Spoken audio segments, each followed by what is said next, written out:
7 de junio de 1945. 10:43 de la mañana. El cielo sobre Luzón, en las Filipinas, es una caldera de humedad y azul infinito. El capitán Valente Ríos, el norteño para sus compadres, un muchacho de Chihuahua de apenas 25 años, vuela su P-47 Thunderbolt, al que llama con cariño el Jarro, a 10.000 pies de altura. El sudor le resbala por la sien, pero sus ojos, acostumbrados a escanear los horizontes interminables del desierto, no pierden detalle.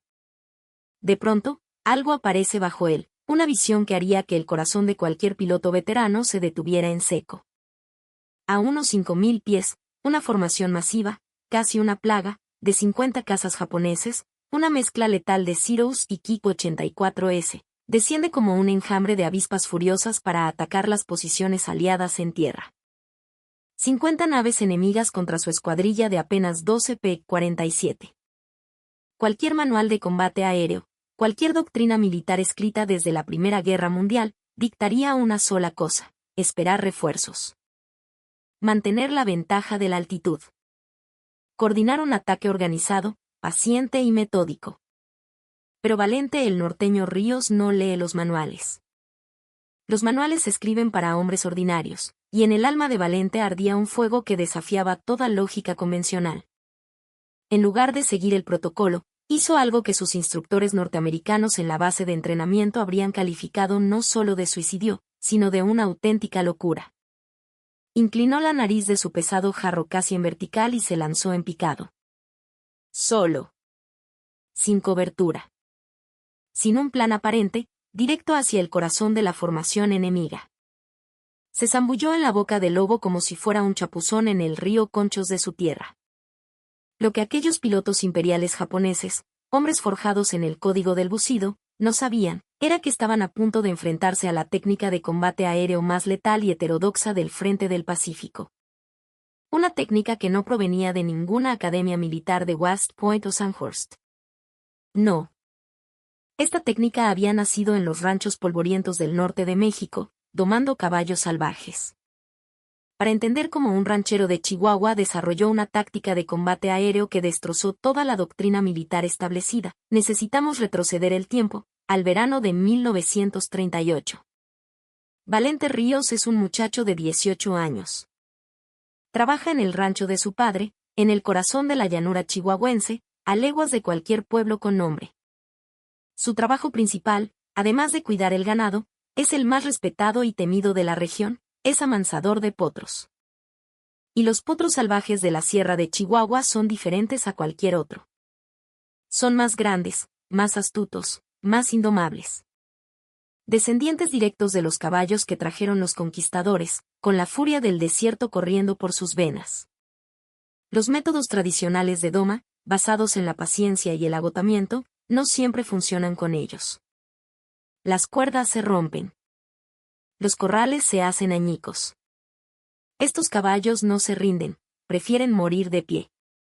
Valente, desde muy joven, desarrolló su propio método, uno que los vaqueros más viejos observaban con una mezcla de horror y admiración.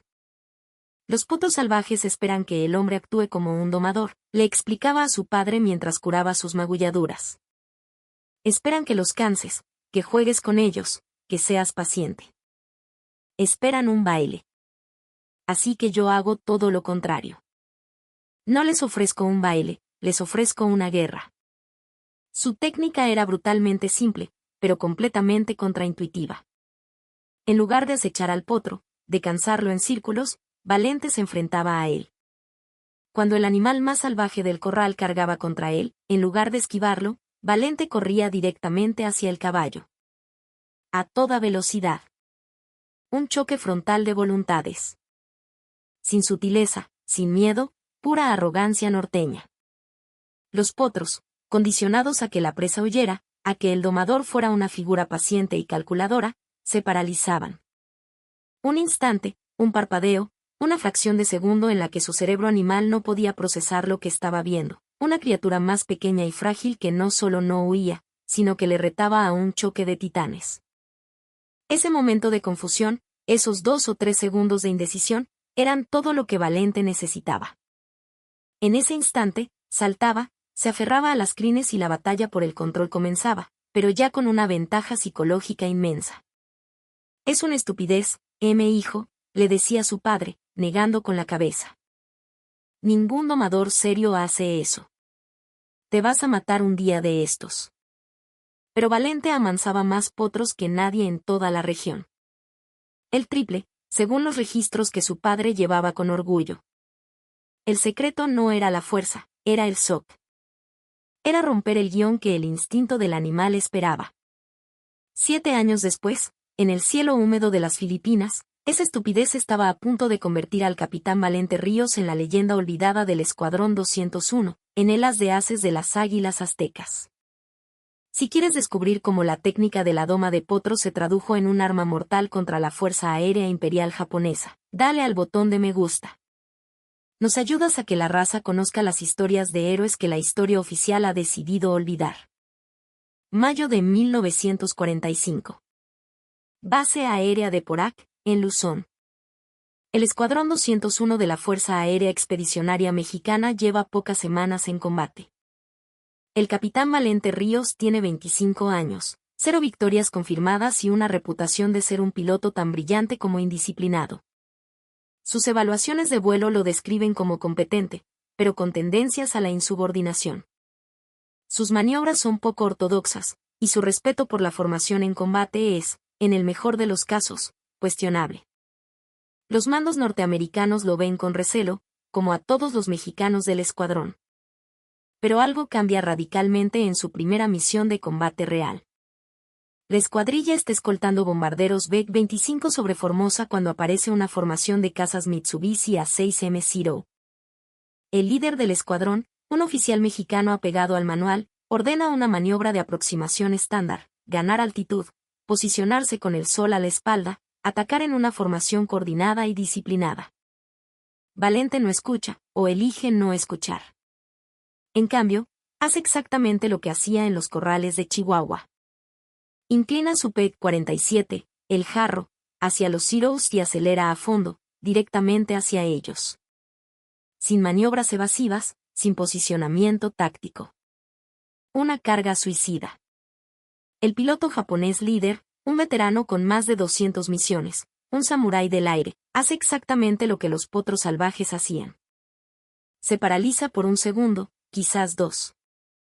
Su cerebro, entrenado para un combate aéreo que es casi una danza de katanas, un duelo de agilidad y precisión, no puede procesar lo que está viendo.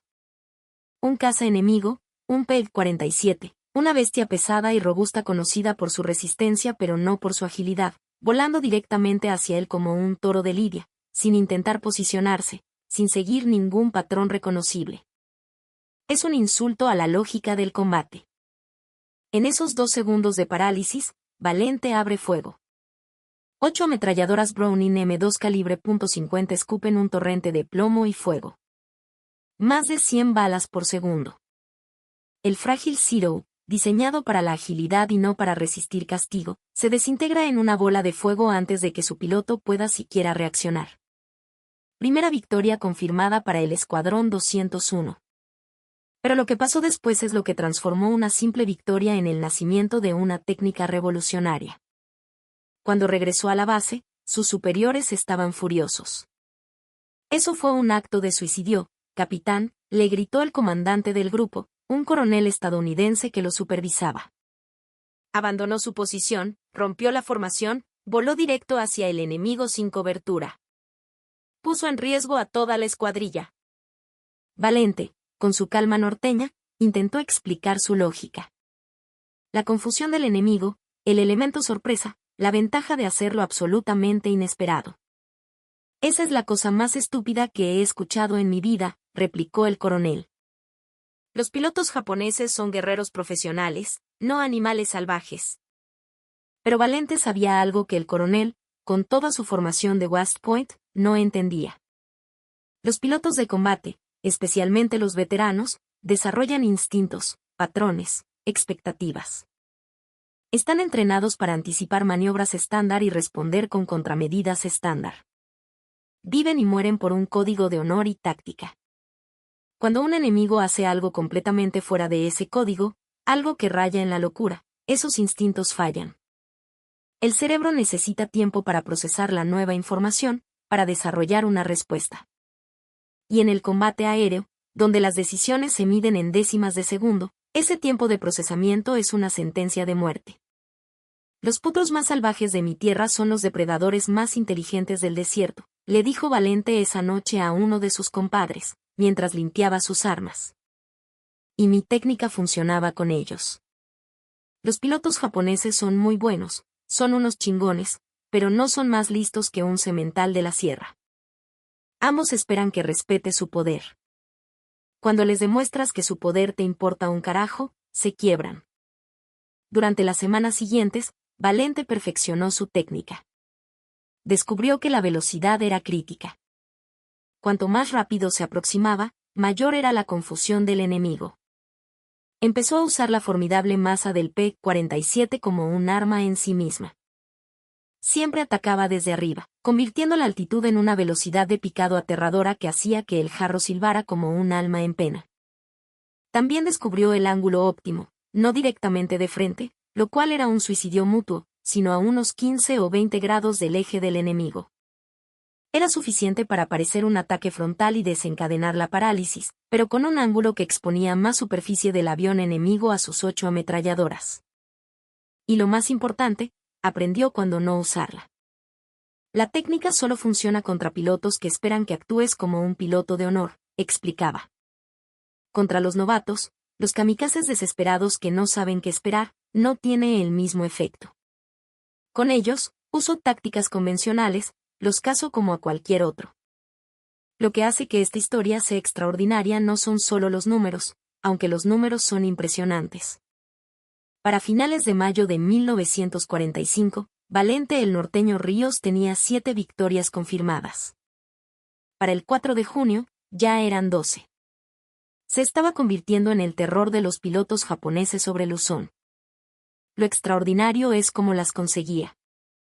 Un análisis de sus reportes de combate revela un patrón escalofriante y consistente. El 85% de sus victorias ocurrieron en los primeros 20 segundos del encuentro. El piloto japonés promedio era derribado antes de poder completar su primera maniobra evasiva. El 90% de sus ataques fueron frontales o casi frontales, un enfoque que la doctrina aérea mundial consideraba una locura. Su técnica no era un combate aéreo tradicional, era una embestida de alta velocidad, una estampida aérea disfrazada de suicidio.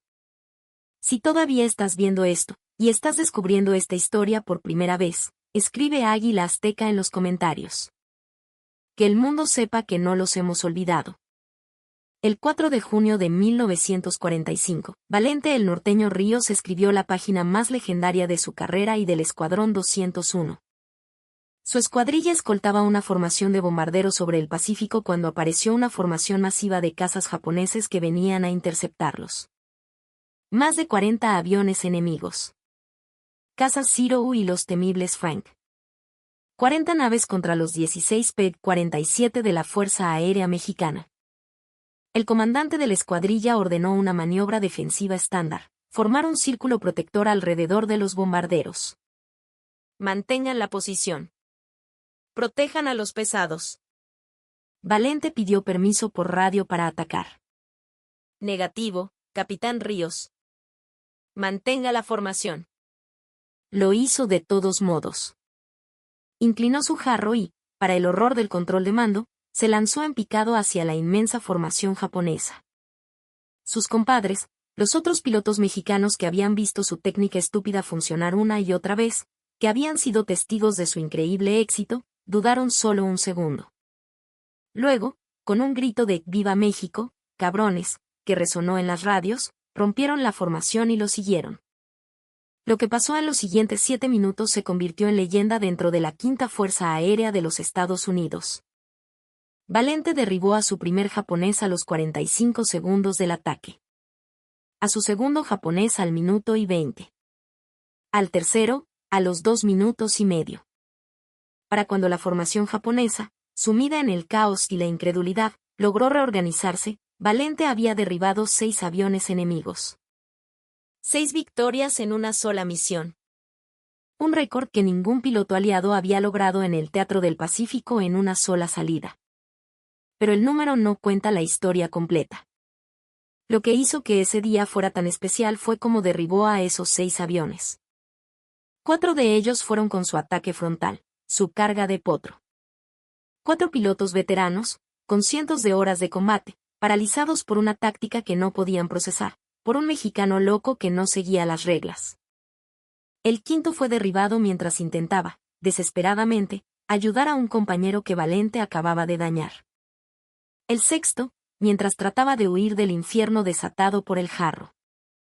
Después de esa misión, los superiores de Valente, incluyendo los altos mandos norteamericanos, dejaron de cuestionar su técnica. El comandante del grupo escribió en su informe oficial: el capitán Ríos ha desarrollado un enfoque de combate aéreo que, aunque viola todos los principios tácticos establecidos, produce resultados consistentemente superiores. Recomiendo que su método sea estudiado para una posible incorporación en el entrenamiento de nuevos pilotos. Pero había un problema fundamental. La técnica de El Norteño funcionaba precisamente porque era inesperada, porque era única. Era un reflejo de su carácter. Si todos los pilotos aliados empezaban a usarla, los japoneses se adaptarían, desarrollarían una contramedida, y la ventaja desaparecería. Así que la técnica nunca se formalizó, nunca se enseñó oficialmente. Permaneció como el secreto personal de un ranchero de Chihuahua que veía a los orgullosos samuráis del aire como potros salvajes con alas. Para el 7 de junio de 1945, Valente Ríos tenía 21 victorias confirmadas. Era el as mexicano más letal, una figura casi mítica entre sus compañeros y temida por sus enemigos. Y lo había logrado con una técnica que sus instructores llamaron estúpida. Una técnica que violaba cada principio de combate aéreo que le habían enseñado. Una técnica aprendida no en un aula, sino en el polvo y el sol de un corral en México. La ironía es que Valente nunca pretendió ser un héroe, nunca buscó la gloria. En sus cartas a su familia, rara vez mencionaba sus victorias. «Solo hago mi trabajo, mamá», escribió a su madre a finales de mayo. De la misma manera que hacía mi trabajo en el rancho de Apá. Los japoneses son muy buenos y muy valientes, pero no son más difíciles que un potro viejo y mañoso.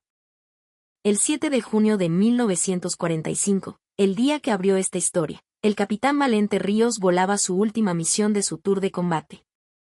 A las 10:43 de la mañana, cuando vio a esos 50 cazas japoneses atacando las posiciones aliadas, hizo exactamente lo que siempre hacía. Siguió al instinto forjado en el desierto. Se lanzó en picado. Solo. A máxima velocidad. Directamente hacia el enemigo. En los primeros 90 segundos, derribó 2 cazas japoneses. 2 pilotos veteranos que no pudieron procesar lo que estaba pasando antes de que las balas calibre .50 de El Jarro destrozaran sus aviones y sus cuerpos. Pero entonces, sucedió algo que Valente, en su audacia, no había anticipado.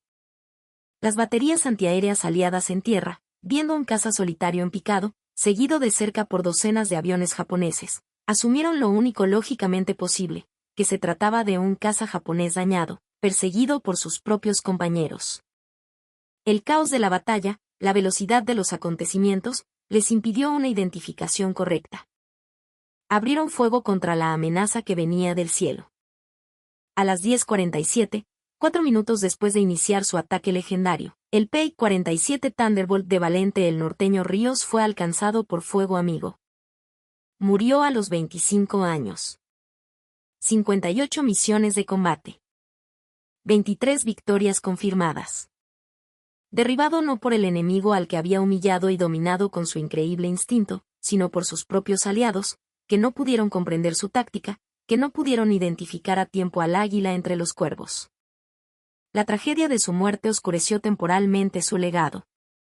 En un conflicto tan masivo, la historia de un solo piloto mexicano, por brillante que fuera, se perdió en las grandes narrativas de las potencias mundiales.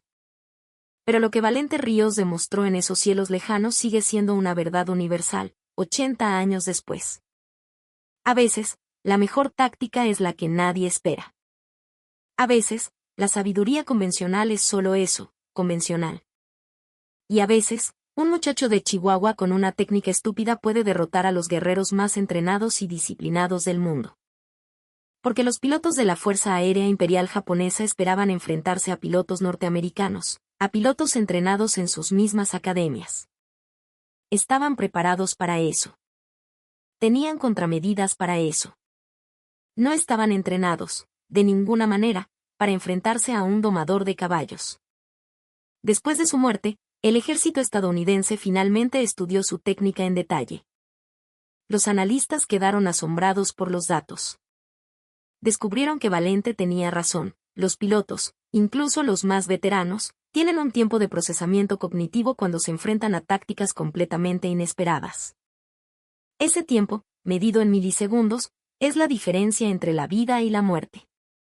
Pero también descubrieron por qué la técnica no podía enseñarse en masa. Requería un tipo muy específico de piloto.